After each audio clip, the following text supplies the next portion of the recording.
नमस्कार, प्रभात साक्षी news network और आप सभी का स्वागत है। भारतीय विदेश मंत्रालय की साप्ताहिक ब्रीफिंग में प्रवक्ता रणधीर जायसवाल ने विभिन्न सवालों के जवाब देते हुए भारत अमेरिका ट्रेड डील, अवैध प्रवासन, भारत के पड़ोसी देशों के साथ संबंध और वैश्विक साझेदारियों से जुड़े कई महत्वपूर्ण मुद्दों पर भारत का पक्ष विस्तार से रखा।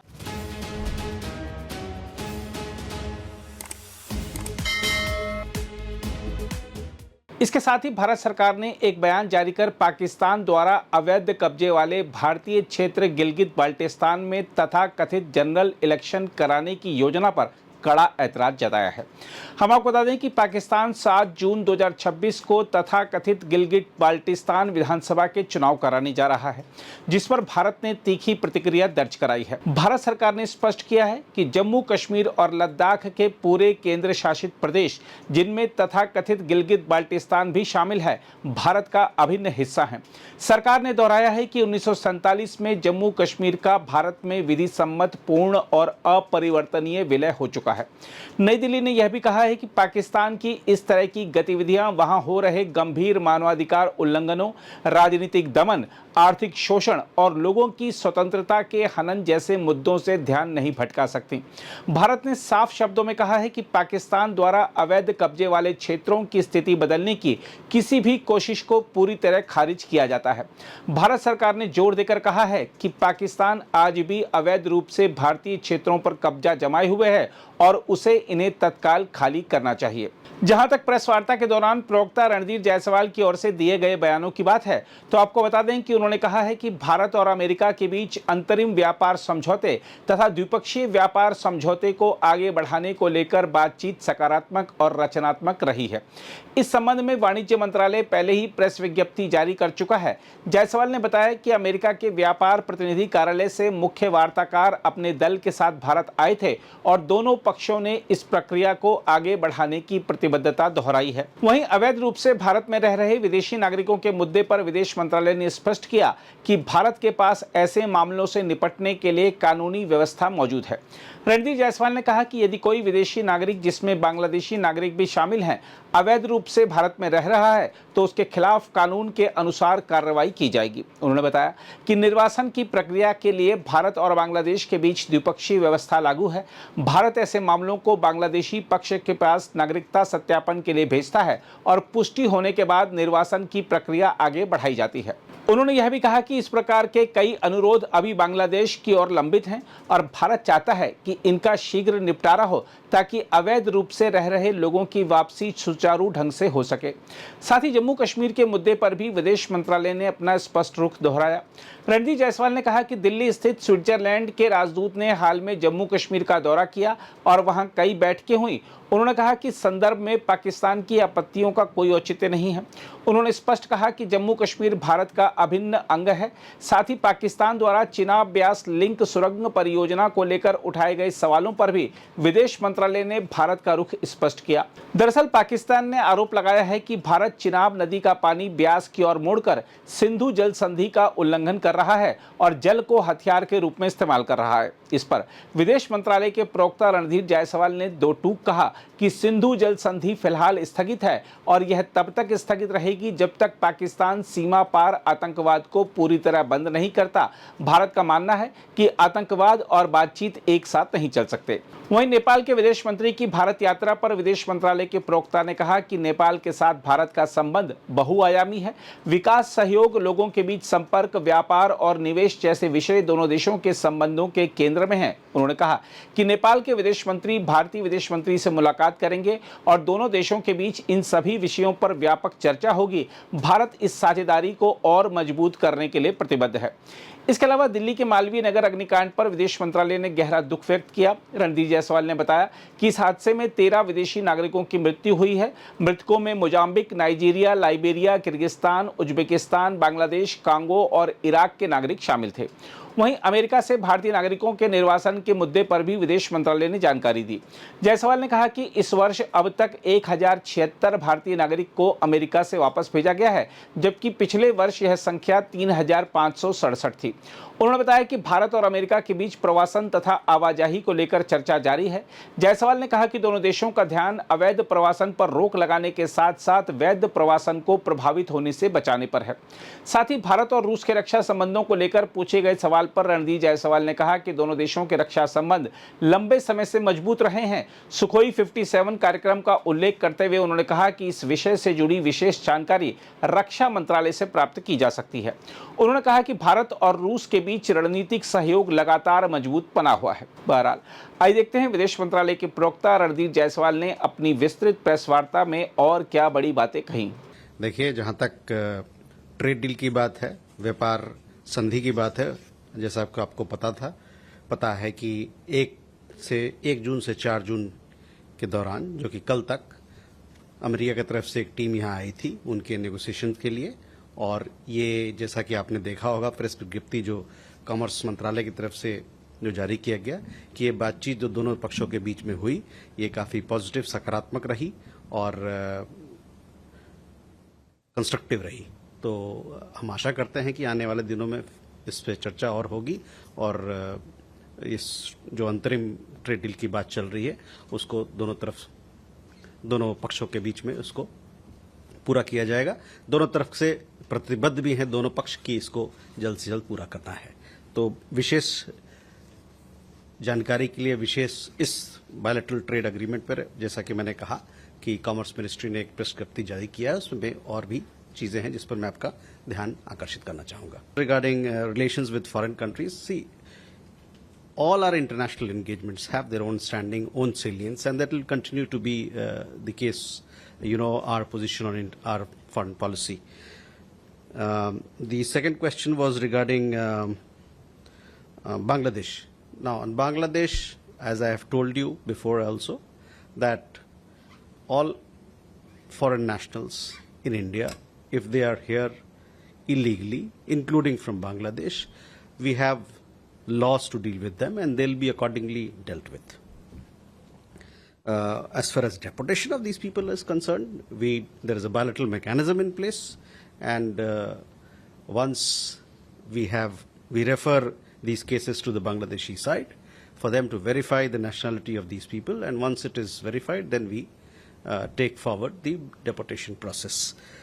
We have several or many of these requests which are still pending with the Bangladeshi side, and we hope and expect that they'll be expedited as soon as possible, so that the deportation of people who are illegally staying in India can be taken forward in a smooth and an efficient manner. On IWT Sindhu जल संधि का जहां तक सवाल है, जैसा कि आप जानते हैं कि हम लोगों ने इसको स्थगित किया है, अबेंस में रखा है तब तक जब तक पाकिस्तान पूरे ढंग से सीमा पर आतंकवाद को नहीं बंद कर दे। दूसरा सवाल आपको स्विस एम्बेसडर के दौरे का था। स्विस एम्बेसडर यहाँ पर जो हैं दिल्ली में, वो जम्मू कश्मीर गए थे और जैसा कि आप जानते हैं कि जम्मू कश्मीर उनकी कई सारे मीटिंग भी हुई और जम्मू कश्मीर भारत का एक अभिन्न अंग है। स्विस एम्बेसडर कोई और एम्बेसडर चाहे बेशक। The deputy prime minister and foreign minister of Laos he visited India, and this visit was in connection of the 10th India-Lao PDR Joint Commission meeting that he or our External Affairs Minister co-chaired along with him. With Laos, we have a strong development cooperation component. We are doing several projects with them. We are also involved in cultural heritage restoration there, capacity building, quick impact projects, community building projects. So all these issues were discussed, and the special feature of India-Laos relations this year is that we are celebrating 70 years of the diplomatic relations between the two countries. So all these issues, including trade and investment, health, energy, digital connectivity, were discussed. And in fact, let me also tell you that 3 important agreements, one on pharmacopoeia, which is on the health side, on pharma cooperation, then cultural exchange, and defense training, were also concluded during the visit. Your question regarding what lies in the agenda of the Foreign Minister of Nepal, he just arrived some time back.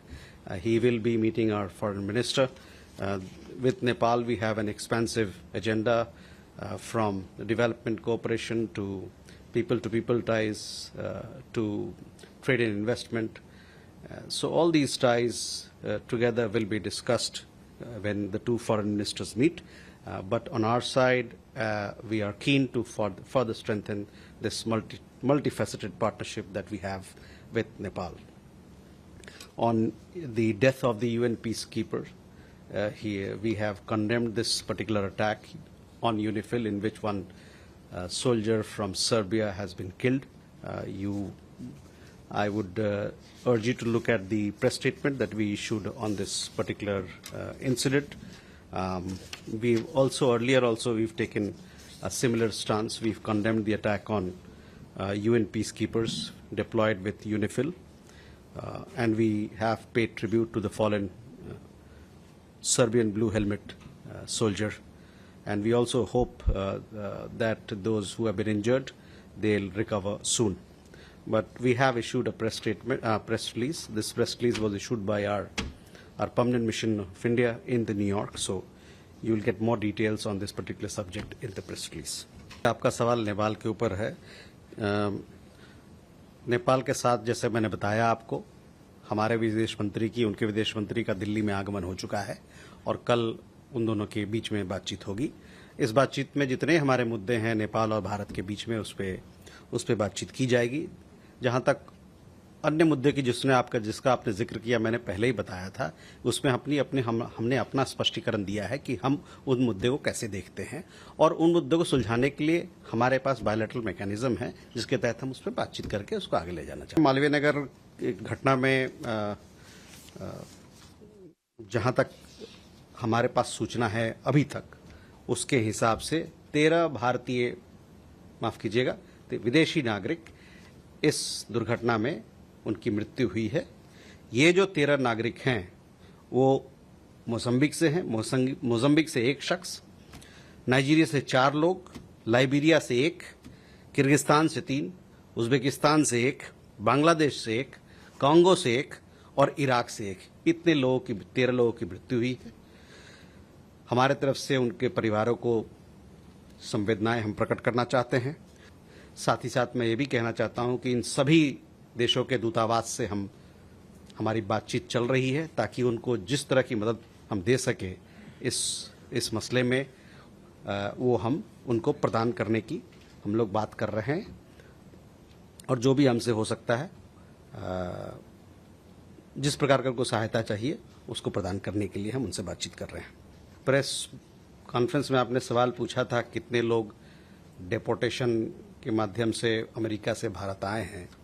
उस पर मैं आपको बताना चाहता हूं कि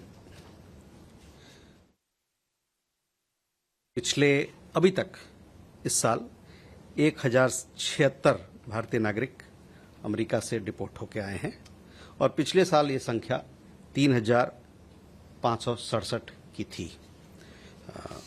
ये भी मैं बताना चाहूंगा कि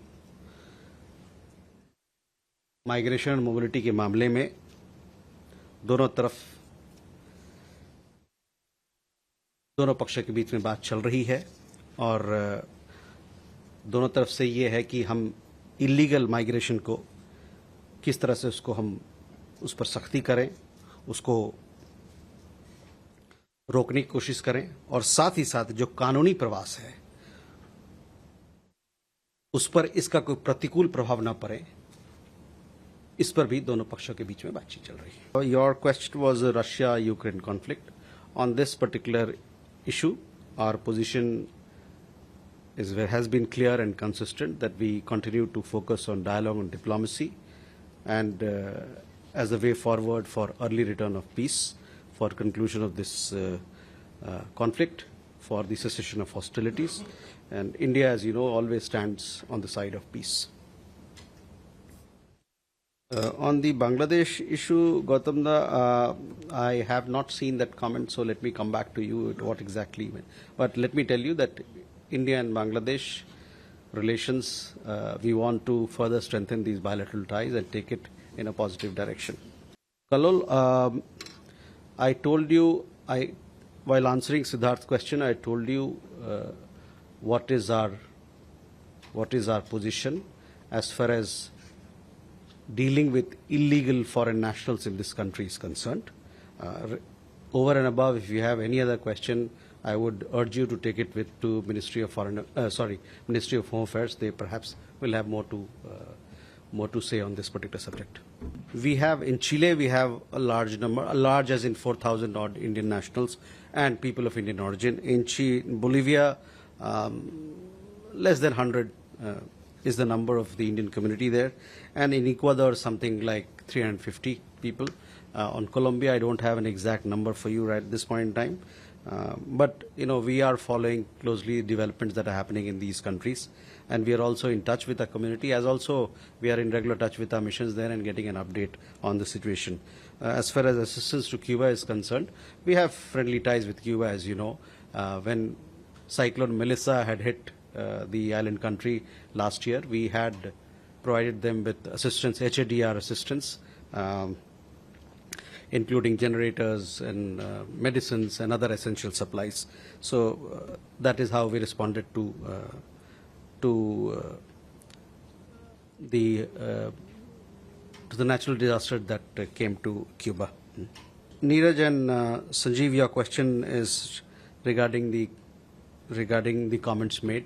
Look, as far as India's foreign policy is concerned, you all are aware, आपको सभी को पता है कि हमारे विदेश नीति के क्या क्या मुख्य खंबे हैं. उस मुख्य खंबे में कोई बदलाव नहीं आया है. जहाँ तक आपने बताया SU-57 की बात है, जहाँ रशिया और भारत के बीच में रक्षा संबंध अच्छे हैं और सालों साल से चलते आ रहे हैं. जहाँ तक इस प्रोग्राम की बात है, इसके बारे में आपको विशेष जानकारी आपको रक्षा मंत्रालय से मिल पाएगी. Sushmita, your question was regarding the visit of UK Trade Secretary. He visited here. He had a meeting with Commerce and Industry Minister. This meeting has given a boost to our trade technology partnership with UK. You talked about other matters. They would have discussed all the matters that form part of the gamut of relationship that we have with UK, including the FTA, including the implementation of the FTA that the two countries, the CETA that the two countries have signed. These talks were helpful, were positive, and we are confident that we'll continue to strengthen our ties, economic ties with UK. अगर आप भी लेना चाहते हैं देश दुनिया की तमाम जानकारी तो आज ही सब्सक्राइब करें हमारे चैनल को. साथ ही नीचे दिए बेल आइकन को जरूर दबाएं ताकि हर अपडेट आप तक पहुंच सके.